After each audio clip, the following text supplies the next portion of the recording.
안녕하세요. 사회생활을 하다 보면 내가 꼭 힘들 때 주위 사람들이 나를 슬슬 피합니다. 평소에는 나에게 먼저 다가오고 친하게 지냈는데도 말이죠. 그럴 때마다 우리는 나를 저버리는 그들을 원망하기도 하죠. 하지만 나를 떠나는 그들이 나쁜 걸까요? 사실 힘들어하는 남을 멀리하는 건 인간의 본능입니다. 힘든 상대가 내 옆에 있다면 내 에너지를 들여 그 사람에게 도움을 줘야 하고, 그게 아니더라도 옆에 있는 것만으로도 그 사람의 부정적인 감정에 쉽게 영향을 받기 때문이죠. 그래서 우리는 반대로 나에게 에너지를 주는 상대, 또 옆에 있는 것만으로도 덩달아 나를 밝게 만들어 줄 수 있는 밝은 사람에게 끌리고, 어두운 상대는 내 에너지를 뺏어가니 피하게 되죠. 물론 나와 각별히 가까운 지인들은 나의 힘듦을 함께 하려고 노력은 하겠지만 그들도 결국 한계가 있습니다. 그들은 남이라 내 아픔을 완전히 공감하지 못하고, 그들이 공감을 해준다고 한들 나의 슬픔을 그들에게 다 전가시킬 수도 없는 일이죠. 그래서 힘듦은 제 아무리 인간관계가 두텁다고 할지라도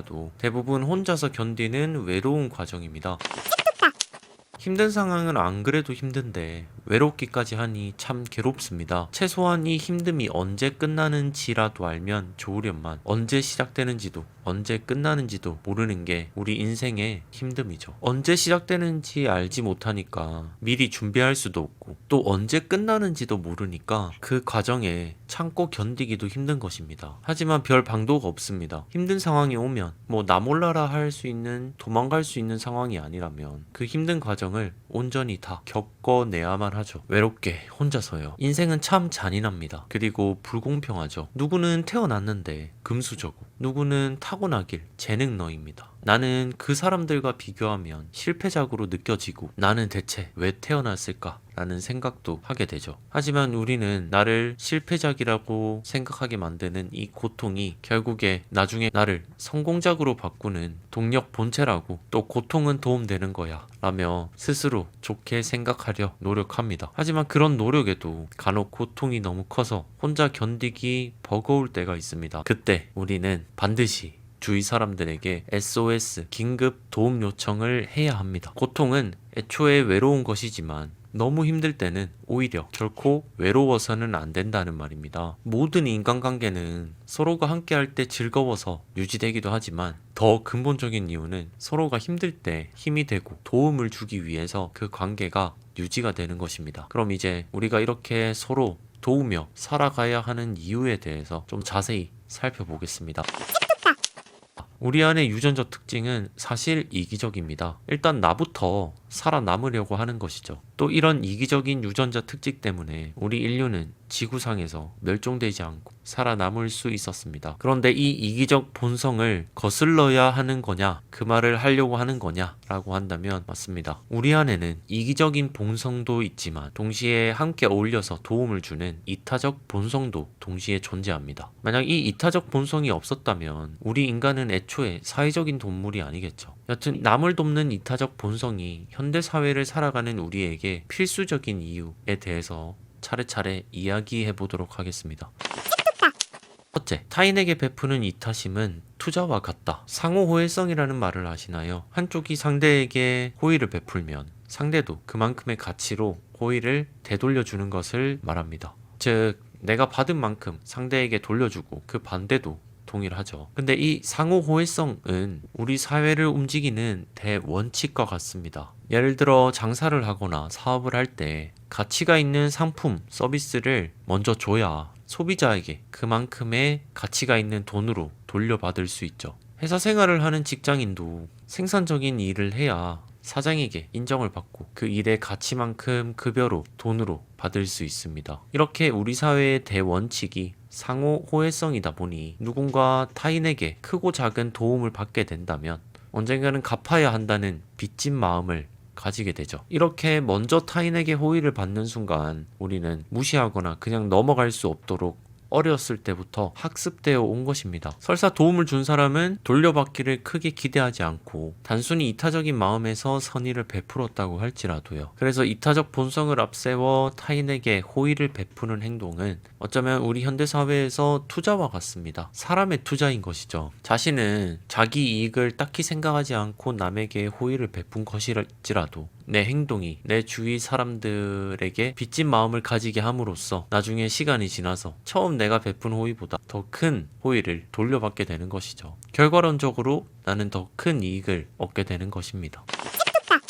둘째, 이타심은 친밀함을 만든다. 입니다. 행복은 누구나 바라는 인생의 목표입니다. 물론 행복해지는 방법은 여러 가지가 있겠지만 그중 가장 안정적인 행복이 있습니다. 바로 타인과의 관계에서 오는 행복입니다. 그리고 그 행복은 타인과 가깝게 지낼 때, 친밀해질 때 찾아옵니다. 날 극진히 생각해주고 날 걱정해주는 사람이 있다면 나는 무엇보다 큰 안정감을 느끼고 또 그 안정감은 행복감으로 이어지는 것이죠.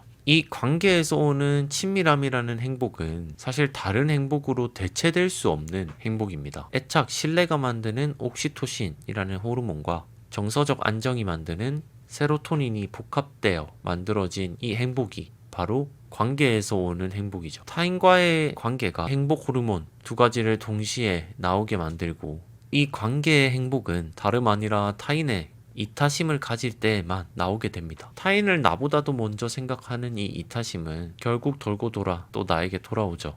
이렇게 서로가 서로를 생각하는 이타적인 마음을 가진다면 서로의 관계가 더없이 끈끈해지는 건 당연한 거겠죠. 나는 굳이 타인과 함께하는 그런 관계들 없이도 혼자서 어려움을 잘 견뎌낸다. 그러니 그런 관계를 위한 에너지, 시간을 쏟을 필요가 없다라고 생각한다면 당신은 인생 행복의 큰 부분을 차지하는 관계 행복을 내 발로, 자기 발로 걷어차고 있는 셈인 거죠. 세 번째, 이타심은 공감 능력을 키운다 입니다. 사회를 살아가면서 가장 필요한 능력 중에 하나가 바로 타인의 마음을 읽는 공감입니다. 이 공감은 사실 지능의 영역인데요. 스탠포드 심리학 교수 자밀 자키가 쓴 책 공감은 지능이다 라는 책 제목만 봐도 알 수 있죠. 단적인 예로 공감 능력을 보여주는 EQ 지수는 우리의 감정 지능을 보여주는 수치라고 볼 수 있습니다. 이 공감 능력이 뛰어난 사람은 또 타인의 마음을 잘 이해하니 타인을 통솔하고 이끄는 리더십 능력도 동시에 뛰어납니다. 이 리더십도 어느 집단에서든 내 위치가 높아지면 높아질수록 꼭 필요한 자질입니다. 그런데 이 공감과 이 리더십은 선천적으로 타고나기도 하지만 후천적으로 발달되기도 합니다. 자신은 타고나기를 공감 못하는 T이지만 혼신의 노력 끝에 공감 잘하는 F가 되었다라는 말입니다. 공감 능력이라는 것은 결국 감정 지능이므로 열심히 노력 끝에 그 지능을 발달시킬 수 있고 감정 지능이 발달되면 공감 능력도 리더십 능력도 발달되는 것이죠. 근데 그 지능, 공감 능력을 발달시키는 것이 다름 아니라 바로 이타심입니다. 사회심리학자 데니얼 뱁스는 공감이 높은 사람은 이타성도 높고 이타성이 높은 사람은 공감도 높다. 즉 공감과 이타성에 상호 상관관계가 있다는 연구 결과를 도출해냈습니다. 평소 나만을 생각하는 하루를 보내는 사람보다 타인을 생각하며 이타적인 하루를 보내는 사람이 훨씬 공감 능력이 높은 것이죠. 타인에게 호의를 베푸려면 타인이 어떤 상황에 처해 있는지 이해하는 공감이 대전제가 되어야 합니다. 상대방이 뭘 원하고 어떤 어려움에 처해 있는지를 이해할 줄 알아야 그거에 맞게 상대방의 호의를 베풀 수 있는 거죠. 또 그 호의가 상대방을 기뻐하게 할 수 있는 거고요. 네 번째, 이타심은 그 자체가 도파민. 타인을 생각하고 타인을 돕고자 하는 이 이타심 그 자체만으로도 우리 뇌에서는 옥시토신, 세로토닌, 도파민, 엔돌핀 이 행복 4인방이 동시에 분비된다고 합니다. 앞서 이야기한 두 번째 이유, 친밀함에서 오는 행복이 아니더라도 이타적 생각, 이타적 행동 그 자체만으로도 더 다양한 행복 호르몬이 분비되는 것이죠. 그래서 어쩌면 관계에서 느끼는 행복보다 남을 돕겠다는 이타심, 행복의 양이 더 크다고 볼 수 있는 것입니다. 예를 들어 일면식 알지 못하는 사람에게 내가 후원을 했지만 도움받은 사람은 나에 대해 전혀 알지 못한다고 가정해보죠. 이때야말로 또 이런 행동이야말로 순수 나의 이타심에서 나온 행동이고 이 행동이 도움을 받는 사람에게 나라는 존재를 알리는 것보다 또 받는 사람과 관계를 쌓는 것보다 그냥 단순히 도움을 주는 이 이타심 자체만으로도 더 큰 행복이다 라는 거죠. 그러니 단순 자극에만 쫓는 도파민에만 목말라 하지 말고 행복 호르몬 패키지 세트를 모두 맛볼 수 있는 이 이타심 그 자체에 눈독 들여보는 건 어떨까요?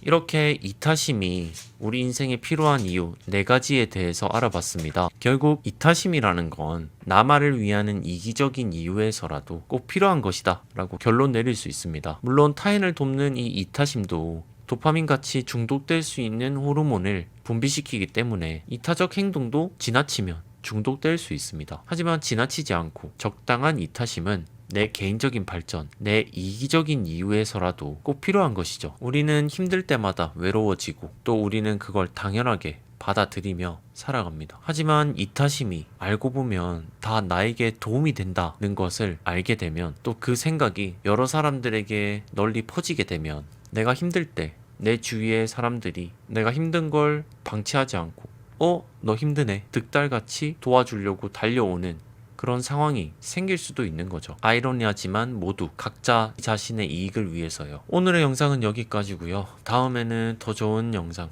유익한 영상으로 돌아오도록 하겠습니다. 그럼 이만.